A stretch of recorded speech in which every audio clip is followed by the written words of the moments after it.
आदर आदाब अभिनंदन, क्या हालचाल प्यारे बच्चों। माई सेल्फ विनीत पटोत और मैं हूं आपका मैथमेटिक्स मेंटर। आप सभी का स्वागत करता हूं इस बेहतरीन से प्लेटफॉर्म पर जिसका नाम है पाई एंड बियॉन्ड क्लासेस। बच्चों, आज का जो हमारा सेशन होने वाला है, उस सेशन के अंदर हम क्लास 12th का एक चैप्टर लेने वाले हैं और उसको हम बेसिक से लगा करके एडवांस लेवल तक सोल्व करेंगे और बहुत सारे कॉन्सेप्ट जो उस चैप्टर से रिलेटेड है हम उसे भी क्या करने वाले हैं, इस सेशन के अंदर पढ़ने वाले हैं। तो बच्चों, आज का जो सेशन है, उस सेशन की शुरुआत हम एक बेहतरीन सी स्टोरी के साथ करते हैं और उस स्टोरी से हम अपने टॉपिक के साथ में कनेक्ट करेंगे। तो स्टोरी कुछ इस प्रकार से है कि एक गांव होता है, एक शहर होता है। उस शहर के अंदर क्या होता है कि चोरी हो जाती है। एक बैंक के अंदर, बहुत बड़ा बैंक होता है, उस बैंक के अंदर बहुत बड़ी चोरी हो जाती है। तो वहां पर क्या होता है कि जब चोरी हो जाती है तो वहां पर जब उस मौका वारदात के ऊपर जब पुलिस पहुंचती है और वो आसपास की जो जगह होती है वहां पर जब वो छानबीन कर रही होती है तो उसे कोई खास सुराग नहीं मिलता। लेकिन जहां पर जिस जगह पर चोरी हुई होती है उस जगह पर उनको क्या मिलता है, एक बाल मिलता है, एक हेयर का टुकड़ा मिलता है। तो वो लोग क्या करते हैं, उस हेयर के टुकड़े को वहां से कलेक्ट करके फोरेंसिक लैब के अंदर भेज देते हैं। ठीक है। तो अब क्या होता है कि जो फोरेंसिक डॉक्टर होते हैं वो जब उस डीएनए को, जो उस हेयर का जो टुकड़ा है, उस हेयर के टुकड़े का जब वो डीएनए चेक करते हैं तो उस डीएनए की जो प्रोफाइल होती है बच्चों, वो प्रोफाइल बहुत ही एक रेयर टाइप की होती है। तो वो जो डॉक्टर होते हैं वो उन पुलिस वालों को कहते हैं कि सर, ये जो डीएनए वहां से मिला है, उस डीएनए की जो प्रोफाइल है वो बिल्कुल ही रेयर है और लगभग 10 लाख में से केवल एक ही ऐसा पर्सन होता है जिसकी इस प्रकार के डीएनए की प्रोफाइल होती है। तो पुलिस वाले क्या करते हैं कि जो उनके पास में डाटा होता है कंप्यूटर के अंदर, उस शहर से जो रिलेटेड लोग होते हैं उनका एक डाटा उनके पास में होता है। तो उस डाटे से क्या करते हैं कि वो लोग जो है वो उस हेयर के डीएनए की जो प्रोफाइल होती है उससे मैच करना शुरू करते हैं। तो एक लड़का जिसका नाम होता है राहुल, उससे क्या हो जाती है कि वो जो डीएनए की जो प्रोफाइल है वो मैच हो जाती है। तो बस क्या होता है, उस राहुल को गिरफ्तार कर लिया जाता है और कोर्ट के अंदर पेश किया जाता है। तो जो अपोजिशन वाला जो वकील होता है वो क्या करता है, जज साहब के सामने खड़ा होकर के बोलता है कि जज साहब, जो जगह के ऊपर जो हेयर का टुकड़ा मिला था उस हेयर के टुकड़े की जो डीएनए है, वो डीएनए की जो प्रोफाइल और राहुल का जो डीएनए है वो लगभग क्या हो गया है, मैच हो गया है। तो राहुल के चोर होने की जो संभावना है, वो संभावना जो है वो लगभग 99.9999% है। तो इस बात से जब वो जज जो है वो सुनते हैं तो जज सोचते हैं कि जब डीएनए की प्रोफाइल उस राहुल नाम के लड़के से मिल गई है तो ऑब्वियस सी बात है कि जो चोर होगा वो कौन होगा, राहुल। तो इतने में जब जज फैसला सुनाने ही वाला होता है, इतने में जो राहुल का जो वकील होता है वो अपनी जगह पर खड़ा होता है और हंसते हुए कहता है कि जज साहब रुकिए, फैसला सुनाने से पहले एक बार मेरी बात सुनिए। और वो उनको कहता है कि राहुल का जो डीएनए जो है वो उस हेयर से मैच करता है, वो बात तो सही है, लेकिन जो हेयर की जो प्रोफाइल है वो कुछ इस प्रकार की है कि लगभग 10 लाख में से एक इंसान की जो है वो होती है प्रोफाइल, जो उससे क्या हो रही है, मैच हो रही है। तो जो वकील होता है वो कहता है कि जिस शहर के अंदर चोरी हुई है उस सिटी के, उस शहर की जो टोटल जनसंख्या है वो टोटल जनसंख्या कितनी है, 2 करोड़। तो अगर आप उसका अनुमान लगाओगे तो उस टोटल शहर के अंदर उस डीएनए की प्रोफाइल रखने वाले राहुल के जैसे टोटल कितने बच्चे, कितने लोग हो जाएंगे, टोटल 20 हो जाएंगे। मतलब कि राहुल के चोर होने की जो संभावना है टोटल कितने हैं, 20, उसमें से राहुल कितना है, 1। तो जब इस संभावना को अगर आप देखोगे तो केवल और केवल कितने परसेंट संभावना है राहुल के चोर होने की, तो केवल और केवल कितना, 5%।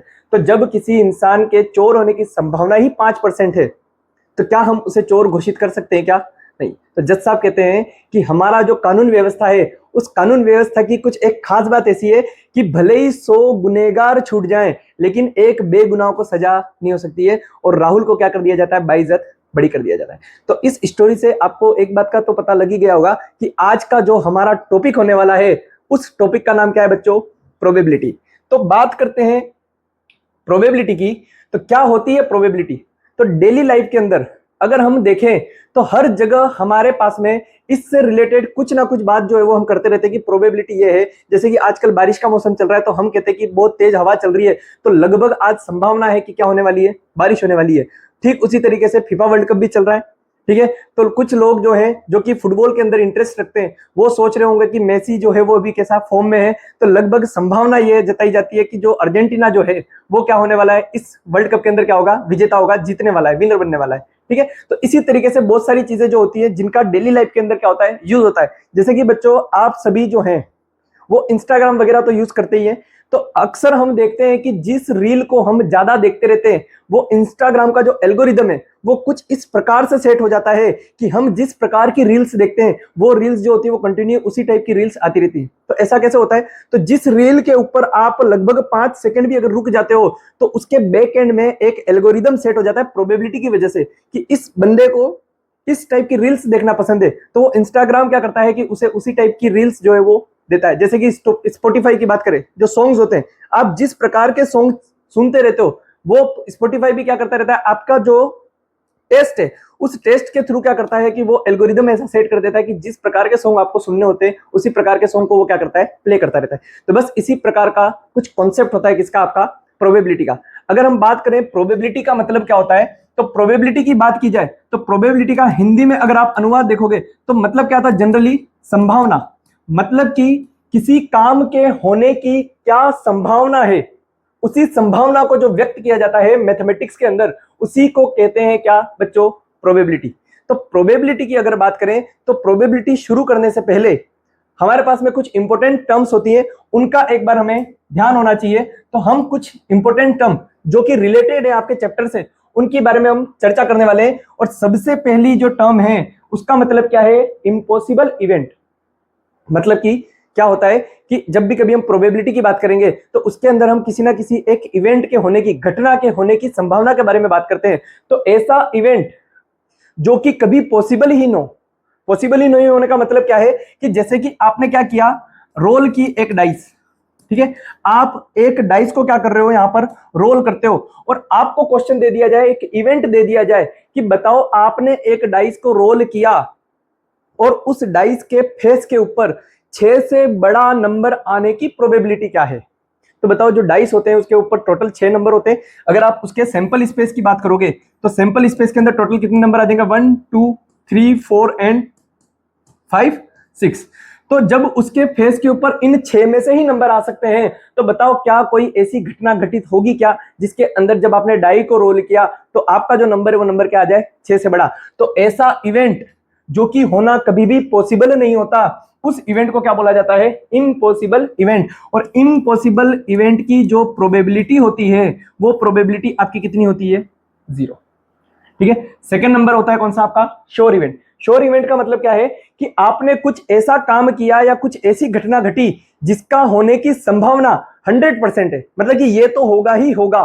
तो उस इवेंट को क्या कहते हैं हम, श्योर इवेंट। जैसे कि आपने एक डाइस को रोल किया और उसके फेस के ऊपर 6 या 6 से छोटा नंबर आ जाए तो ऑब्वियस सी बात है उसके सैंपल स्पेस के अंदर क्या होंगे, 1 2 3 4 5 एंड 6। और जब आपने डाई को रोल किया और आपको बोल दिया है कि इवेंट कुछ ऐसा है कि डाई को रोल करने पर उसके फेस के ऊपर 6 या 6 से छोटा नंबर, तो ऑब्वियस सी बात है आपके पास में सैंपल स्पेस में नंबर ही उतने हैं। तो आपका ये जो इवेंट है इस इवेंट को हम कौन सा इवेंट बोलेंगे, श्योर इवेंट। और श्योर इवेंट की जो प्रोबेबिलिटी होती है बच्चों वो कितनी होती है, 1। तो यहां से हमें एक बात का पता लगा कि जो आपकी प्रोबेबिलिटी होती है किसी भी इवेंट के होने की वो आपकी लाई करेगी कहां से कहां तक, 0 या 0 से बड़ी और 1 से लेस। अगर हम इसी चीज को अगर इंटरवल के अंदर लिखना चाहें तो जो प्रोबेबिलिटी ऑफ किसी इवेंट होती है वो बिलोंग करेगी किससे, 0,1, जहां पर 0 और 1 दोनों ही कैसे होते हैं आपके, इंक्लूडेड होते हैं बच्चों। ठीक है। तो अभी हमने पढ़ा कौन सा, एक इम्पॉसिबल इवेंट, और दूसरे नंबर पर हमने कौन सा पढ़ा, श्योर इवेंट। इम्पॉसिबल इवेंट वो होता है जिसके अंदर प्रोबेबिलिटी होने की संभावना, उस काम के होने की जो संभावना है वो संभावना क्या हो जाती है, 0 हो जाती है। और श्योर इवेंट का मतलब क्या है, ऐसा इवेंट जिसके अंदर काम जो है वो आपका होना ही होना तय है। और जब काम होना तय है मतलब कि उसकी प्रोबेबिलिटी कितनी हो जाएगी, 1। और इम्पॉसिबल के लिए कितनी होती है प्रोबेबिलिटी, 0। बढ़ते हैं आगे की तरफ। और जो अगला टर्म है वो है कौन सा आपका, सैंपल स्पेस। ठीक है। सैंपल स्पेस का मतलब क्या होता है, सैंपल स्पेस एक प्रकार का सेट होता है। और सेट किसका होता है, जितने भी पॉसिबल आउटकम आने वाले हैं, पॉसिबल आउटकम आने वाले हैं। मतलब क्या है कि आपको कोई एक इवेंट दे दिया, ठीक है, और उस इवेंट को करते वक्त जितने भी पॉसिबल आउटकम उससे रिलेटेड आ सकते हैं उन सभी आने वाले आउटकम का जो सेट होता है जो कलेक्शन होता है उसी कलेक्शन को कहा जाता है क्या, सैंपल स्पेस। जैसे कि फॉर एग्जांपल आपने क्या किया, एक कॉइन को टॉस किया, ठीक है, टॉस अ कॉइन, ठीक है। तो जब आपने कॉइन को टॉस किया तो ऑब्वियस सी बात है कि जब आप कॉइन को टॉस करोगे तो आपका जो total number of possible outcomes है वो क्या होंगे, या तो उसके ऊपर क्या आ जाए हेड, या फिर उसके ऊपर क्या आ जाए टेल आ जाए। तो ये जो टोटल पॉसिबल आउटकम्स है उनका जो कलेक्शन है, उनका जो सेट है, उसी सेट को हम क्या बोलते हैं, सैंपल स्पेस। जैसे कि अगर आप एक डाई को रोल करते हो, रोल अ डाइस, ठीक है, तो बताओ इसके टोटल पॉसिबल आउटकम क्या आएंगे, या तो उस डाइस के फेस के ऊपर 1 आ जाए, या 2 आ जाए, या 3 आ जाए, या 4 आ जाए, 5 आ जाए, या 6। तो उन सभी का जो कलेक्शन है, उन सभी के कलेक्शन को जो कहा जाता है वही क्या कहा जाता है, सैंपल स्पेस कहा जाता है। अगला वर्ड है कौन सा आपका, सैंपल पॉइंट। कि सैंपल पॉइंट क्या होता है, तो सैंपल स्पेस में प्रेजेंट जितने भी एलिमेंट है उन एलिमेंट को इंडिविजुअली, इन सभी एलिमेंट को इंडिविजुअली क्या कहेंगे हम, उस सैंपल स्पेस के सैंपल पॉइंट कहते हैं, ठीक है। मतलब कि इस सैंपल स्पेस के अंदर टोटल कितने सैंपल पॉइंट है, 6। इस सैंपल स्पेस के अंदर टोटल कितने पॉइंट है, सैंपल पॉइंट है 2। तो बस सैंपल पॉइंट क्या होता है, किसी भी सैंपल स्पेस में प्रेजेंट इंडिविजुअल जितने भी एलिमेंट होते हैं या जितने भी इंडिविजुअल आउटकम होते हैं, उन इंडिविजुअल आउटकम को क्या बोलते हैं हम, सैंपल पॉइंट। बच्चों अगली टर्म की तरफ चलते हैं, और नेक्स्ट जो टर्म है वो हमें कुछ क्या दे रखी है, रैंडम एक्सपेरिमेंट। इस पूरे चैप्टर के अंदर हम इस वर्ड को पढ़ने वाले हैं कि आपने एक रैंडम एक्सपेरिमेंट किया, आपने कुछ एक रैंडम इवेंट किया, ठीक है। तो उस रैंडम एक्सपेरिमेंट का मतलब क्या है, तो रैंडम एक्सपेरिमेंट का मतलब होता है कुछ ऐसा इवेंट को परफॉर्म करो, या कुछ ऐसा इवेंट परफॉर्म होता है जिसके अंदर जो इतने भी पॉसिबल आउटकम है, जितने भी पॉसिबल आउटकम है वो तो आपको पता हो, लेकिन एक्चुअल में क्या आने वाला है वो हमें नहीं पता, एक्चुअल आउटकम हमें नहीं पता। मतलब क्या है कि आपने एक कॉइन को टॉस किया, ठीक है बच्चों। तो जब हम कॉइन को टॉस करेंगे तो बताओ कितने पॉसिबल आउटकम आएंगे, या तो हेड आएगा या टेल। मतलब कि हमें यह पता है कि पॉसिबल आउटकम कितने आ सकते हैं, लेकिन जब आपने कॉइन को टॉस किया तो बताओ एक्चुअल में आपका जो आउटकम आने वाला है क्या आपको पता है क्या, नहीं। तो ऐसा फेयर एक्सपेरिमेंट जिसके अंदर आपको टोटल आउटकम जो आने वाले हैं वो तो पता हो, लेकिन क्या ना पता हो कि एक्चुअल में आउटकम क्या आ रहा है, तो ऐसे एक्सपेरिमेंट को हम कौन सा एक्सपेरिमेंट बोलते हैं, रैंडम एक्सपेरिमेंट। उसके बाद में क्या होता है आपका इवेंट। इवेंट जो है, इस इवेंट को कहा जाता है part of sample space. Part of sample space मतलब क्या है, पार्ट ऑफ सैंपल स्पेस का कि मतलब कि जैसे कि आपको कोई एक ऐसा इवेंट, एक ऐसी घटना के बारे में कह दिया जाए कि आपने क्या किया है, डाइस को रोल किया, ठीक है। और आपको अगर कह दे कि डाइस को रोल करने पर बताओ कि प्राइम नंबर आने की संभावना क्या है, प्राइम नंबर आने की संभावना क्या है। तो बताओ जब आप डाइस को रोल करोगे तो आपके पास में जो सैंपल स्पेस बनेगा वो सैंपल स्पेस क्या बनेगा, 1 2 3 4 5 एंड 6। और आपको अब इवेंट क्या दे दिया है कि आपको उसकी संभावना, उसकी प्रोबेबिलिटी फाइंड करनी है कि आपके जो डाइस का जो फेस है उस फेस पे नंबर कौन सा आ जाए, प्राइम नंबर। तो ऑब्वियस सी बात है जब प्राइम नंबर की बात करेंगे तो कौन सा आ जाएगा, 2 3 एंड 5। तो बच्चों बताओ कि क्या इस इवेंट के अंदर आने वाला ये जो पॉइंट है, पॉइंट का जो सैंपल स्पेस बन रहा है, बताओ क्या वो इसी का पार्ट है या नहीं है। मतलब कि इवेंट क्या होता है, इवेंट कुछ भी नहीं बल्कि सैंपल स्पेस का ही एक सबसेट होता है, तो उसी को हम क्या बोलते हैं, इवेंट बोलते हैं, ठीक है बच्चों। अगले पॉइंट की तरफ चलते हैं, और अगला जो पॉइंट है वो क्या है आपके पास में, सिंपल इवेंट। सिंपल इवेंट का मतलब क्या होता है कि ऐसा इवेंट जिसके सैंपल पॉइंट केवल कितना हो, एक ही सैंपल पॉइंट हो, ठीक है। तो ऐसा इवेंट जिसके अंदर सैंपल पॉइंट केवल कितने हो, 1 हो, तो ऐसे इवेंट को हम क्या बोलते हैं, सिंपल इवेंट। और कंपाउंड इवेंट का मतलब क्या है, तो ऐसा इवेंट जिसके अंदर मोर देन 1 सैंपल पॉइंट हो, ऐसा इवेंट जिसके अंदर मोर देन 1 सैंपल पॉइंट हो, उसको हम क्या बोलेंगे, कंपाउंड इवेंट, ठीक है। इक्वली प्रोबेबल और इक्वली लाइकली इवेंट क्या होते हैं, तो आइए जानते हैं इक्वली लाइकली इवेंट का मतलब क्या होता है। कि अगर आपने कोई एक रैंडम एक्सपेरिमेंट परफॉर्म किया, रैंडम एक्सपेरिमेंट परफॉर्म करने का मतलब क्या है कि जैसे कि आपने एक कॉइन को क्या किया, टॉस किया। तो जब हम एक कॉइन को टॉस करेंगे तो जो इसका सैंपल स्पेस बनेगा वो सैंपल स्पेस के अंदर क्या आएगा, या तो उसके अंदर क्या आ जाए हेड, या फिर उसके अंदर क्या आएगा टेल, ठीक है बच्चों। तो जो आपके हेड आने की प्रोबेबिलिटी है पीएच, बताओ वो कितनी होती है, 1/2। या फिर जो टेल आने की प्रोबेबिलिटी है वो भी कितनी होती है बच्चों, 1/2। तो मतलब क्या है कि जब भी कभी आप कोई एक्सपेरिमेंट या कोई इवेंट परफॉर्म करते हो और उसका जो सैंपल स्पेस होता है, उस सैंपल स्पेस में प्रेजेंट जो इंडिविजुअल सैंपल पॉइंट होते हैं उन सभी की प्रोबेबिलिटी अगर कैसी आ जाए, इक्वल आ जाए, तो ऐसा इवेंट जो होता है वो आपका कैसा होता है, इक्वली लाइकली इवेंट होता है। जैसे कि फॉर एग्जांपल अगर हम एक डाइस को रोल करें और डाइस को रोल करने पर जो सैंपल स्पेस आया वो सैंपल स्पेस क्या आएगा, 1 2 3 4 5 एंड 6। अगर मैं आपको कहूं कि बताओ 1 के आने की प्रोबेबिलिटी क्या है, तो 1 के आने की प्रोबेबिलिटी कितनी, 1/6। 2 के आने की प्रोबेबिलिटी पूछी जाए तो वो भी कितनी है, 1/6। 3 के आने की प्रोबेबिलिटी पूछी जाए तो वो कितनी है, 1/6। ठीक उसी तरीके से 4 के आने की भी 1/6, 5 के आने की भी 1/6 और 6 के आने की भी कितनी है प्रोबेबिलिटी, 1/6। मतलब कि इस पूरे सैंपल स्पेस में प्रेजेंट जो आपका सैंपल पॉइंट है उस सभी सैंपल पॉइंट की इंडिविजुअल प्रोबेबिलिटी जब एक दूसरे से इक्वल हो जाए तो ऐसा इवेंट आपका कैसा इवेंट कहलाएगा, इक्वली लाइकली या इक्वी प्रोबेबल इवेंट कहलाता है बच्चों। ठीक है, आइए बढ़ते हैं नेक्स्ट की तरफ। नेक्स्ट कौन सा है, सेट ऑफ एग्जॉस्टिव इवेंट। ठीक है बच्चों, मतलब कि ऐसा इवेंट जो कि कैसा हो, एग्जॉस्टिव हो। उसका मतलब क्या होता है, तो आपको एक एग्जांपल से समझ जाता हूं कि आपने क्या किया, एक डाइस को रोल किया, तो डाइस को रोल करने पर जो हमारा सैंपल स्पेस निकल करके आएगा वो क्या आएगा, 1 2 3 4 5 एंड 6।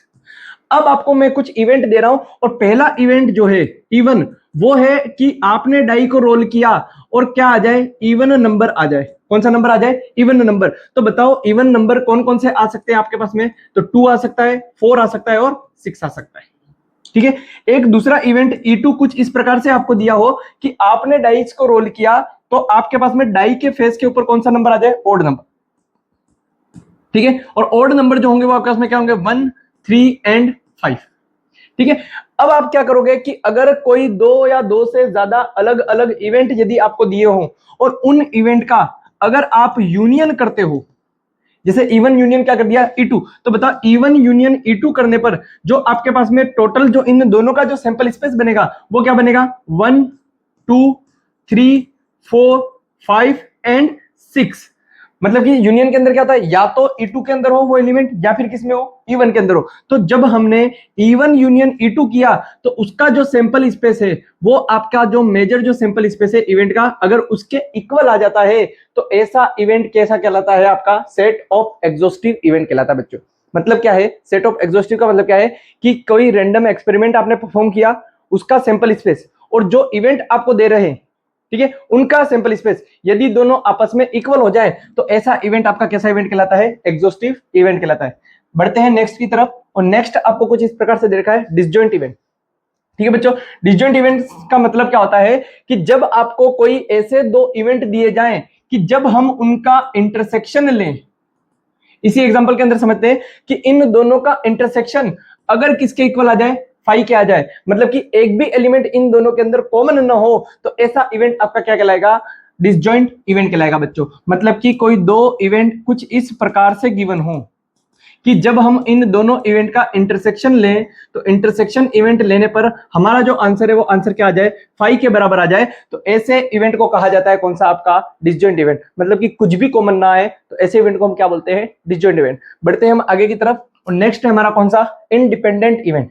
इंडिपेंडेंट इवेंट का मतलब क्या होता है कि किसी एक इवेंट के होने की किसी दूसरे इवेंट के होने पर कोई प्रभाव न पड़े, तो ऐसा इवेंट आपका क्या कहलाएगा, इंडिपेंडेंट इवेंट जो है वो कहलाएगा। बच्चों अगले आगे बढ़ते, हमने कुछ फॉर्मूले जो थे वो 11th क्लास के अंदर देखे थे कि प्रोबेबिलिटी ऑफ किसी इवेंट के न होने की प्रोबेबिलिटी जो होती है वो क्या होती है, 1 माइनस किसी इवेंट के होने की प्रोबेबिलिटी।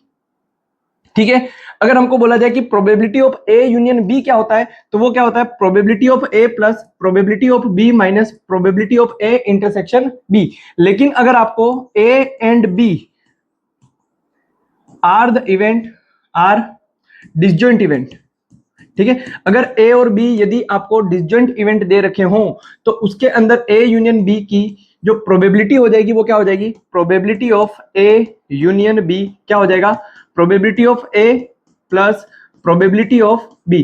क्यों, क्योंकि A intersection B disjoint set का क्या होता है, 0 होता है, तो ये पूरी टर्म अगर 0 हो जाएगी तो हमारे पास में ए यूनियन बी की जो प्रोबेबिलिटी निकल करके आएगी वो क्या निकल करके आएगी, probability of A plus probability of B.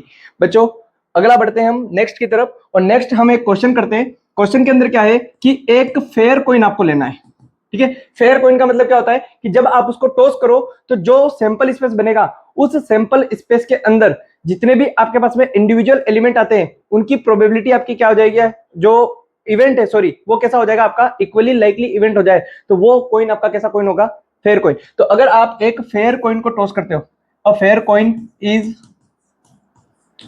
Tossed, ठीक है। एक फेयर कॉइन को टॉस किया, वो भी कितनी बार, ट्वाइस, ठीक है।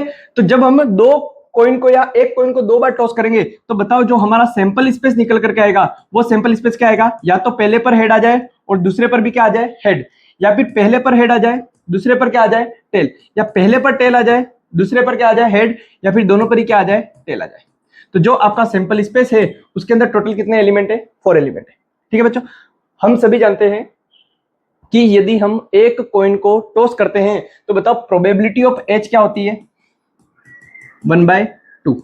ठीक उसी तरीके से प्रोबेबिलिटी ऑफ टेल आने की प्रोबेबिलिटी क्या होती है, वो भी कितनी होती है, 1/2, ठीक है। अगर मुझे प्रोबेबिलिटी निकालनी है कि दोनों बार क्या आ जाए, हेड आ जाए, तो इसको हम कैसे निकालेंगे, तो क्या होता है प्रोबेबिलिटी ऑफ एक बार हेड आने की प्रोबेबिलिटी और दूसरी बार हेड आने की प्रोबेबिलिटी, और ये दोनों काम एक साथ हो रहे हैं। तो हमने परमुटेशन और कॉम्बिनेशन चैप्टर के अंदर पढ़ा था कि जब दो काम एक साथ होते हैं तो उनके हमको क्या करना पड़ता है, मल्टीप्लाई करना पड़ता है। तो बताओ P H probability of head कितनी है, 1/2, और यहां पर भी कितना है, 1/2। तो बताओ दोनों कॉइन के ऊपर हेड आने की जो प्रोबेबिलिटी है वो कितनी हो जाएगी, 1/4। ठीक उसी तरीके से probability of head and tail, मतलब कि पहले पर हेड आ जाए दूसरे पर टेल, तो कैसे करेंगे, probability of head into probability of tell.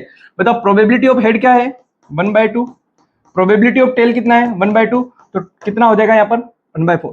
ठीक उसी तरीके से दोनों बार अगर टेल आ जाए तो उसकी भी प्रोबेबिलिटी कितनी हो जाएगी, 1/4 हो जाएगी बच्चों।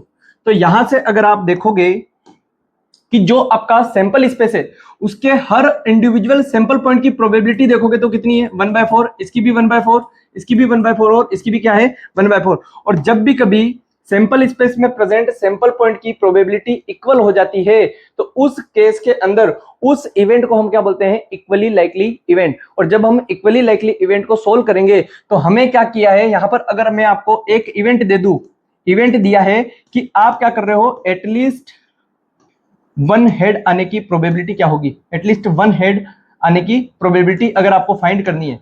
तो बताओ इवेंट के अंदर जो आपका सैंपल स्पेस बनेगा वो सैंपल स्पेस क्या बनने वाला है इवेंट का, तो एटलीस्ट 1 हेड बोला मतलब कि कम से कम एक हेड आना चाहिए। तो कम से कम एक आए तो दो भी आ सकते हैं, ठीक है, या फिर पहले पर हेड आ जाए दूसरे पर टेल आ जाए, या पहले पर टेल आ जाए और दूसरे पर क्या आ जाए, हेड आ जाए, ठीक है। तो इसका फॉर्मूला क्या होता है, प्रोबेबिलिटी ऑफ इवेंट का फॉर्मूला क्या होता है कि number of element in event upon number of element in sample space. बताओ इवेंट के अंदर कितने एलिमेंट है, 1, 2 एंड 3, और टोटल सैंपल स्पेस के अंदर कितने हैं, 4। तो प्रोबेबिलिटी ऑफ इवेंट कितना हो जाएगा आपके पास में, जिसके अंदर एटलीस्ट 1 हेड आ रहा है, 3/4। तो इस टाइप के क्वेश्चन को हम तब सोल्व करेंगे जब आपका इवेंट जो है वो इवेंट कैसा होगा, इक्वली लाइकली इवेंट होगा। कैसा होगा, इक्वली लाइकली इवेंट होगा, तभी हम उसको इस तरीके से सोल्व करेंगे, ठीक है। अगर इवेंट इक्वली लाइकली ना हो तो फिर हम किसका यूज करते हैं, तो एक्सियोमेटिक अप्रोच जो हमने क्लास 11th के अंदर पढ़ी थी उसका यूज करते हैं। जैसे फॉर एग्जांपल एक अनफेयर कॉइन टॉस कर रहे हो आप, unfair coin is tossed twice, ठीक है। मतलब कि अनफेयर कॉइन का मतलब क्या है कि ये एक ऐसा कॉइन है जिसको जब आप टॉस करते हो तो हेड आने की जो प्रोबेबिलिटी है वो क्या है, 2/3, और टेल आने की प्रोबेबिलिटी कितनी है, 1/3। तो बताओ अगर इस कॉइन को अगर आप दो बार टॉस करोगे तो बताओ इसके सैंपल स्पेस के अंदर भी कितने एलिमेंट होंगे, 4 होंगे। या तो दोनों पे क्या आ जाए, हेड, या फिर दोनों पहले पे हेड आ जाए दूसरे पे क्या आ जाए, टेल, या पहले पर टेल आ जाए दूसरे पर क्या आ जाए, हेड, या दोनों ही पर क्या आ जाए, आपका टेल आ जाए, ठीक है बच्चों। तो अगर अपन प्रोबेबिलिटी निकालते हैं दोनों बार हेड आने की तो वो क्या हो जाएगी, probability of head into probability of head. तो 2/3 इंटू 2/3, तो ये कितना हो जाएगा, 4/9।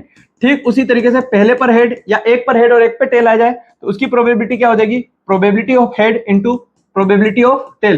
बताओ हेड आने की कितनी है, 2/3, और टेल आने की कितनी है यहाँ पर, 1/3। तो ये कितना हो जाएगा हमारे पास में, 2/9। ठीक उसी तरीके से दोनों ही कॉइन के ऊपर क्या आ जाए आपके पास में, टेल आ जाए तो वो कितना हो जाएगा, probability of tail into probability of tail, तो ये कितना हो जाएगा 1/3 इंटू 1/3 दैट इज 1/9।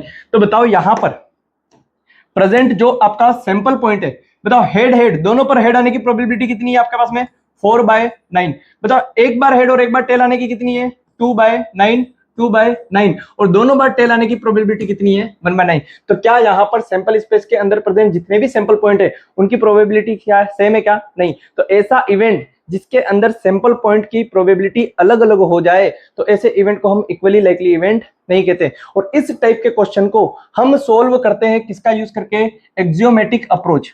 कौन सा अप्रोच, एक्सियोमेटिक अप्रोच।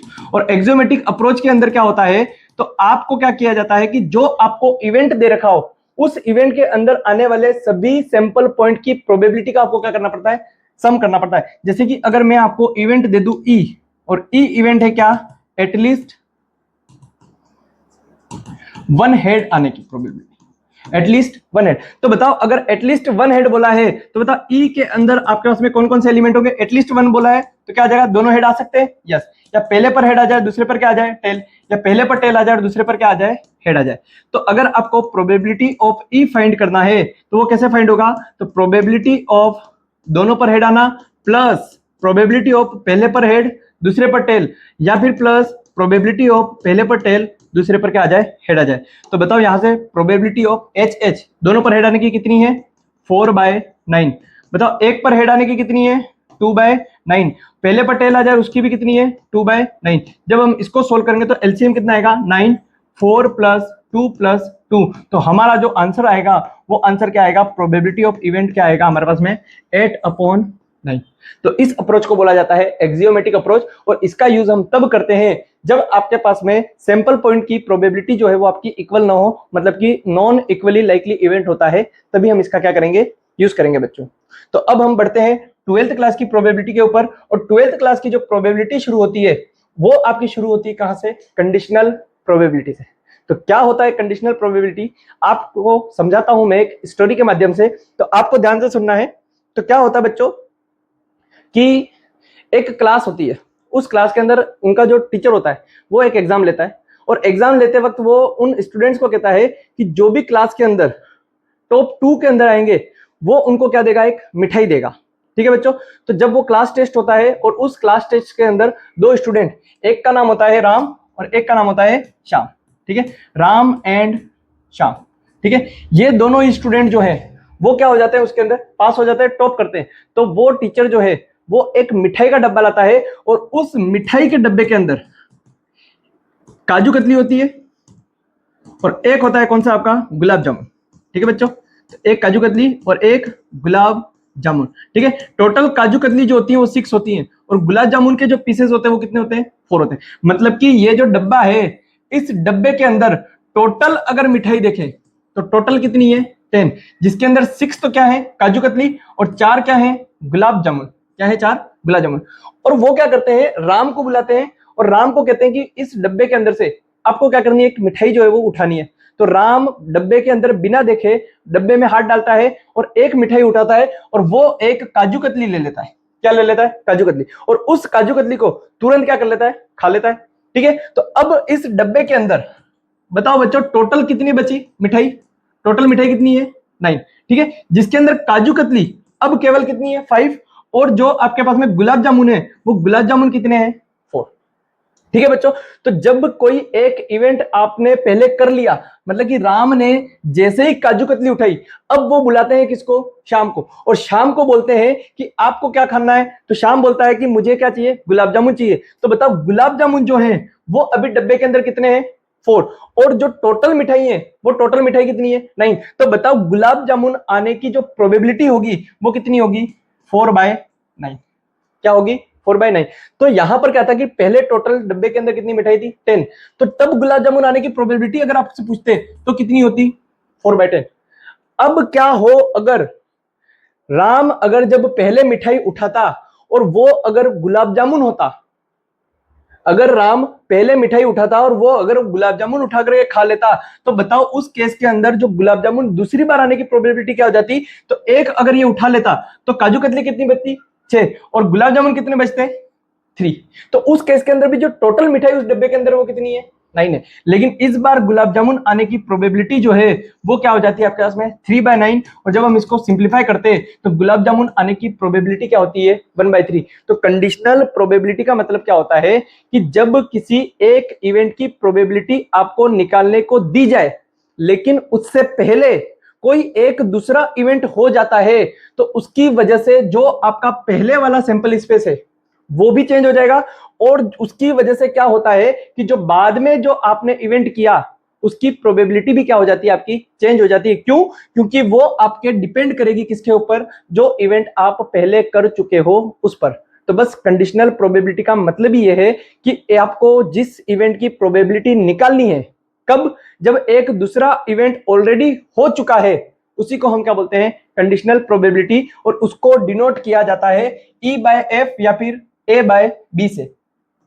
ठीक है बच्चों, ये रहा। इसको बोलते कैसे हैं कि probability of event E when F has occurred। मतलब क्या है कि आपको E की प्रोबेबिलिटी फाइंड करनी है जब F ऑलरेडी हो चुका है। तो उसका जो फॉर्मूला है, उसका फॉर्मूला क्या है आपके पास में, probability of E intersection F divided by probability of F। तो अगर हम यहां से अगर probability of E intersection F की बात करें तो वो क्या होता है, number of element in P intersection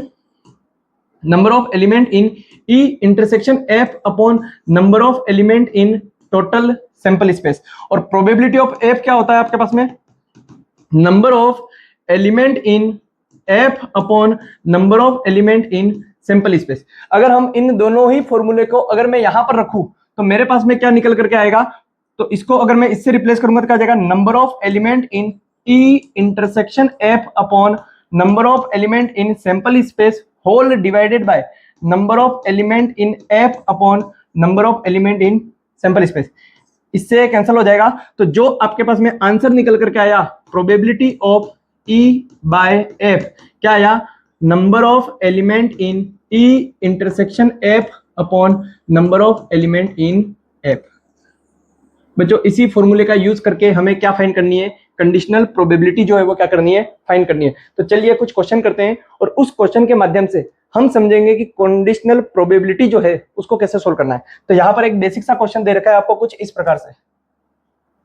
यहाँ पर दे रखा है एक क्वेश्चन जिसके अंदर आपको क्या दे रखा है, प्रोबेबिलिटी ऑफ ए जो है वो क्या दे रखी है आपको 7/13, प्रोबेबिलिटी ऑफ बी जो है वो आपको क्या दे रखा है 9/13, और probability of A intersection B जो है वो आपको क्या दे रखा है 4/13। और आपको क्या फाइंड करना है, probability of A when B already occurred. तो यहां पर अपने पास में क्या आ जाएगा, probability of A by B जो है वो क्या होता है, probability of A intersection B upon probability of B. ठीक है, तो ए इंटरसेक्शन बी हमको कितना दे रखा है 4/13, और प्रोबेबिलिटी ऑफ बी जो है वो हमें कितना दे रखा है 9/13। तो 13 से 13 जो है वो कैंसिल हो जाएगा, तो 9 ऊपर जाएगा। तो बताओ क्या आ जाएगा हमारे पास में आंसर जो होगा वो क्या होगा 4/9। बच्चों एक बेसिक सा क्वेश्चन है जो एनसीईआरटी के अंदर आपको दे रखे हैं। तो इस टाइप के जितने भी क्वेश्चन एनसीईआरटी के अंदर है